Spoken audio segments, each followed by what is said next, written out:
on Kringle Fields near our house. There was a lad there called Tony Rafferty, he was captain. I know he was a good player, but lazy. Those summer afternoons you'd hear Tony Rafferty screaming at Noel, "Fucking hell, Brezhnev, chase that bleeding ball!" Noel hates having a piss taken out of him, not because he's precious, but believe it or not, he's hypersensitive. We all are. It's funny how our Noel ended up playing the guitar. In fact, I was the first to get a guitar, and Noel used to play with it. He'd have been about 8 then, which is 6 years younger than Eric Clapton when he started playing. Our Noel was really into the guitar, and could play it better than me, despite the fact that I jealously tried to restrict his time on it, and refused to show him any more than a few chords. In the end, our man bought Noel a guitar out of the catalogue for about £25 to £30 and paid it off weekly. He was seriously into playing the guitar like some junior junkie. Noel's strumming on his guitar was an incessant but almost comfortably familiar sound in our house at night. Then he got an electric guitar and an amp, and it was like, "Hello, rock and roll will never die." He'd crank the volume up and have that guitar squealing out all kinds of tunes and riffs.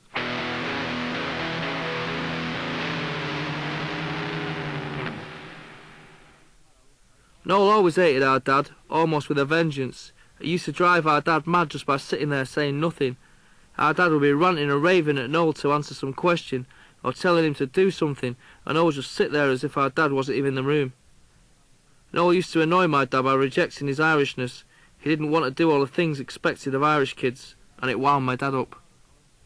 Our Noel was determined not to kowtow as often as I did, but it was a dangerous game to play, and only annoyed our dad more. Still, in our Noel's mind, he could feel superior to me for standing up to him.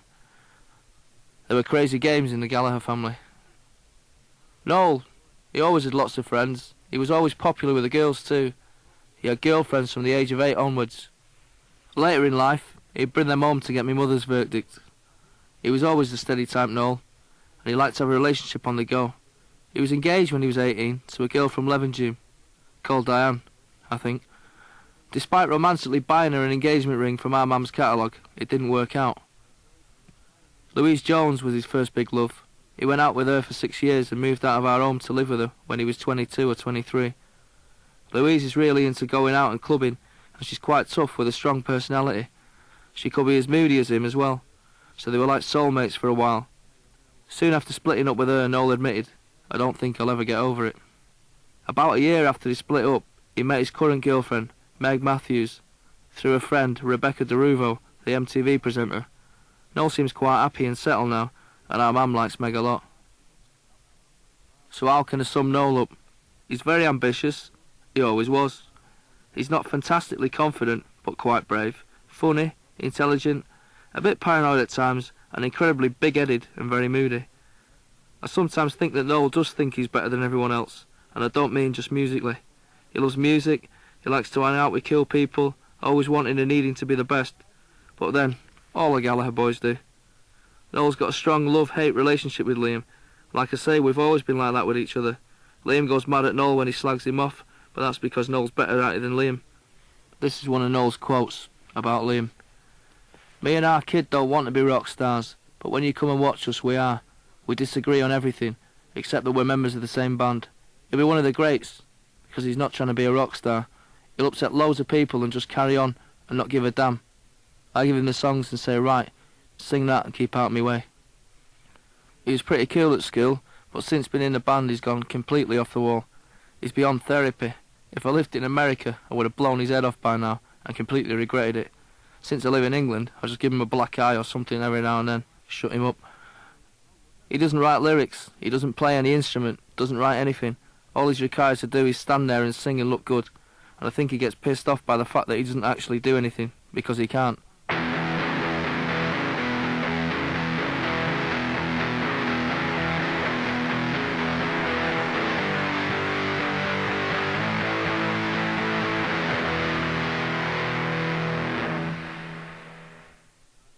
I can't recall the time when I was the only child. Our Noel was always around. Born 16 months after me, we went through childhood being dressed identically by me mum, so that people thought we were twins, and being hit the same by me dad. We even had identical bruises. Most of my mother's sisters were living in Manchester back then, and because my dad was frequently away, working, or just out and about, my aunties were often round at our house. They did spoil Noel and me, always making a fuss of us and giving us sweets. Noel especially was referred to as Mammy's little blue-eyed boy, until an even younger Gallagher came along to lay claim to that title. Our mother was immensely proud of us and took great joy in trying to give us the best and going without so much herself. Our favourite toys were cars. We had loads of them. Dinky cars, matchbox cars, corgi cars, even the James Bond Goldfinger Aston Martin with the ejector seat. Oh, and how could I forget those cement mixer lorries and my Meccano crane, which I didn't know how to make. I basically had a toy building site, which was about as close as I wanted to be to me dad. Because I was so sheltered and indulged at home by my mum and my aunties, I was frightened to death of starting at St Robert's Catholic Primary School. Every day my mum would literally have to drag me there, and I'd be screaming that I didn't want to go.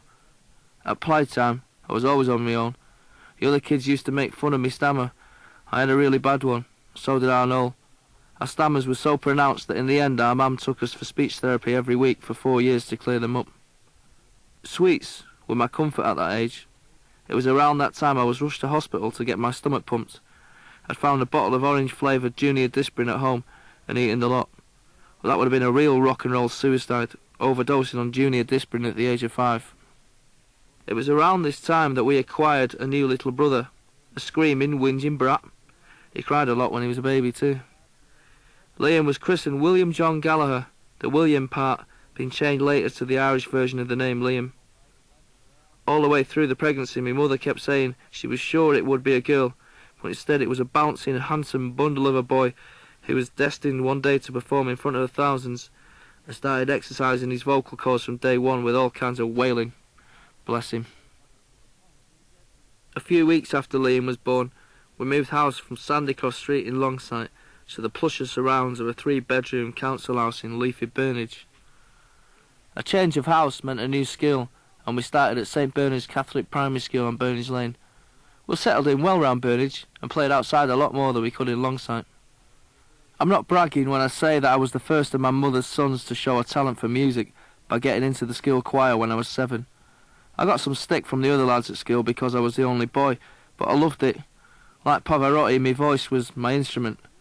It was my only claim to fame, the only thing I was recognised as having done well, probably to this date.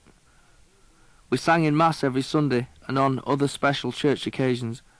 Being in that choir meant everything to me, so you can imagine how I felt when my dad put the brakes on it. I was 10. I'd been in the choir for nearly 3 years, and it was going to be a big event. On a Saturday morning, the St Bernard's Church Choir had been asked to sing at an ordination ceremony. We practised all the hymns, and we were looking forward to it. And my dad suddenly announces that he wants me to go off with him at 7 o'clock that Saturday morning to a house in Bolton to help him lay a new concrete floor in some old lady's house. He said, "Remember, choirs are for sissies and girls. I'll take you out working with me and make a man out of you." So while the rest of the choir were off singing at his priest's ordination, I was mixing concrete. When I returned to school on the Monday, I was told by our priests, Father Tangi and Father Arkwright, that my vocal services were no longer required, as it was deemed a cardinal sin for a member of the choir not to turn up to sing at the ordination of a young priest. To this day, it's the one thing that really hurts. Not any of the beatings my dad gave me, but getting kicked out of that choir.